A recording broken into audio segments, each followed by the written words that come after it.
Nádherná myšlenka, jak přiblížit folklor dnešní mládeži. Obléci je do krojů a uspořádat s nimi minihody neboli zahrávky. Takovýto nápad vznikl v Moravské Nové Vsi už v loňském roce.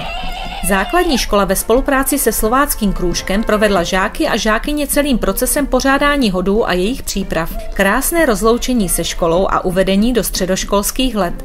Přípravy a organizaci si vzali za své paní učitelka Jana Tichá, která s žáky nacvičovala i polonézu, a paní Jana Hřebačková.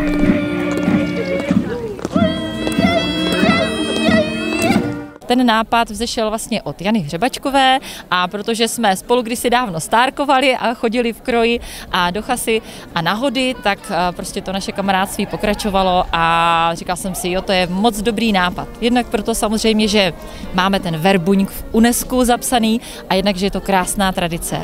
A i když třeba to pro ty deváťáky bude těžké, protože na to nejsou zvyklí, je jim horko, jsou stažení, tady je to tlačí, už mají puchýře a tak dále, tak jednak budou mít zkušenost, jednak se dozví, jak se jmenují jednotlivé části kroje, takže má to i takový edukativní prostě záměr, tady tento náš projekt, no a určitě to, že budou umět tancovat a budou se umět trošku chovat k té své partnerce, tak to se jim do života určitě hodí.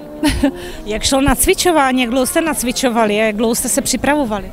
Bylo to až po přijímacích zkouškách, takže až vlastně v dubnu, až ten stres pominul, tak potom učili jsme se zpívat vrtěné, verbuňky, hošie a vlastně zkoušeli jsme různé teda ty tance, hlavně vrtěnou, kluci verbuňk, to měli skvělého učitele, což je Filip Hřebačka, Janin syn, který letos soutěžil vlastně o Stárka Podluží ve Tvrdonicích a postoupil i do strážnice, takže učitel verbuňku byl výborný a takže valčík, polku, taková ta klasika.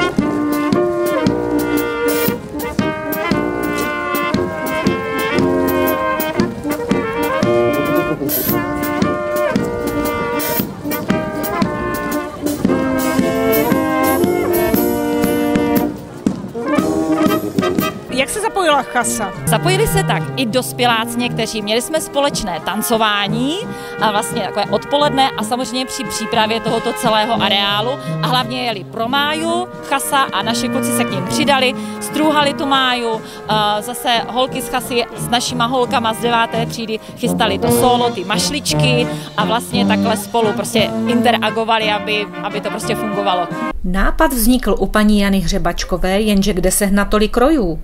To není úplně jednoduchá a levná záležitost, stejně jako mládež naučit kroj nosit. Co je cílem zahrávek? Takže zahrávky byly v podstatě vymyšlené, byl takový nápad dvojího rázu, protože zahrávky se moravské konaly běžně od jak živá a je to 4 týdny před hody. A to v podstatě i je přesně ten termín. Takže obnovit ty zahrávky a druhá věc, jsme chtěli vlastně propojit ty děti v té pubertě, kteří končí tu základku a měli by jít do té chase.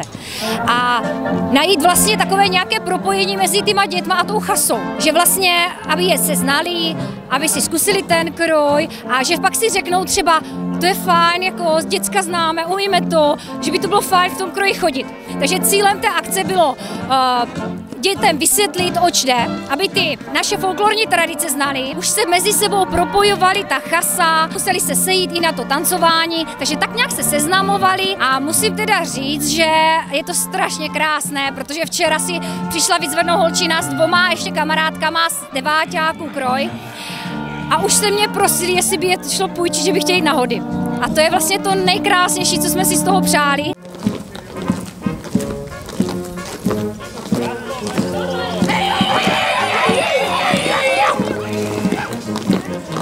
Nám strašně pomohlo, že Jihomoravský kraj jsme se pokusili vyřídit dotaci a spolu s obcí nám poskytli možnost nakoupit pro Moravskou 4 kroje a 5. se šije.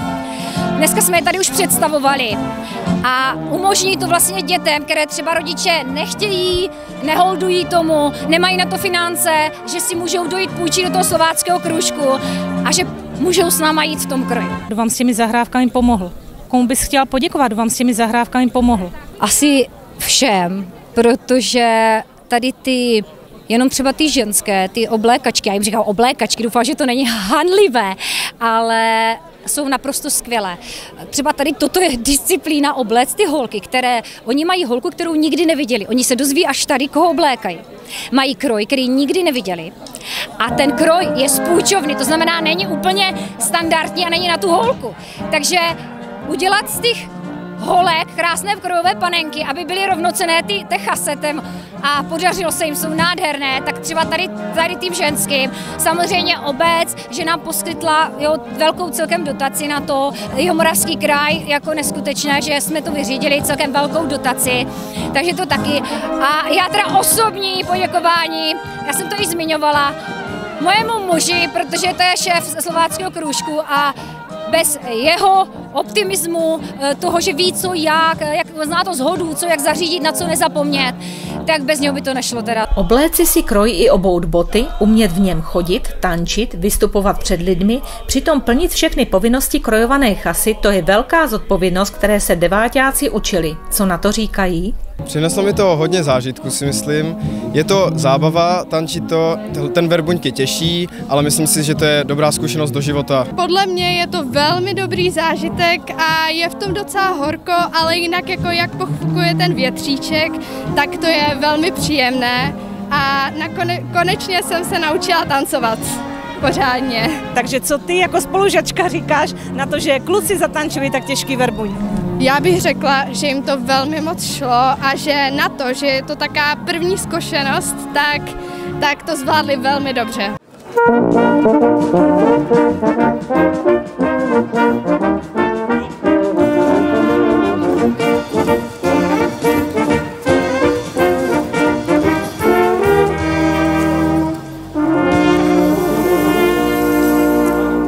Velký zážitek to byl i pro rodiče, že si s dětmi mohli zatancovat, že je viděli v kroji, nastrojené, prostě tak trochu jinak než v běžném životě. Doufám, že i rodiče jsou potěšení, že tady mají prostě své mládežníky a že na ně můžou být hrdí a že se s nima rádi zatancují.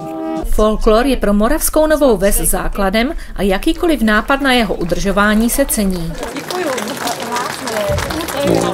Chtěla bych poděkovat všem organizátorům, základní škole, slováckému krůžku a především deváťákům, kteří šli do akce naplno.